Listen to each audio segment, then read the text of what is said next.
Hi, and welcome to our discussion platform, one of ThroughTheNews' key features. Looks confusing, huh? Give us a sec and you'll see why it's actually the best place for constructive discussions online. This is a typical ThroughTheNews discussion. Here you have a question on a controversial topic, and here is the so-called discussion tree, with all the pros and cons to the issue. You can preview each argument by hovering over the little circles, and by clicking on them you can see if they have their own counter-arguments, and whether the counter-arguments also have their own counter-arguments. This could go on forever, in theory. To go back to the full picture, you can press on the little grey circle above, and below you have the list of all the pros and cons. Now, how do you add one? Simple. You click on pro if your view on the question is positive, and con if it's negative.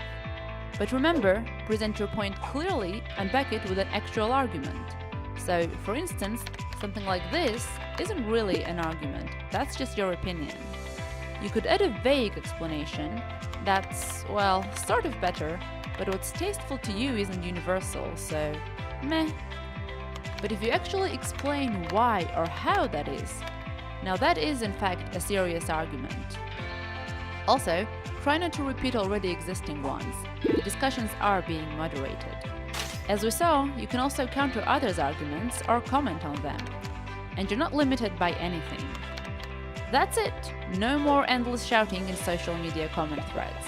You can now have productive discussions that make sense, or at least learn about all the real pros and cons to each controversial topic you're interested in. Enjoy!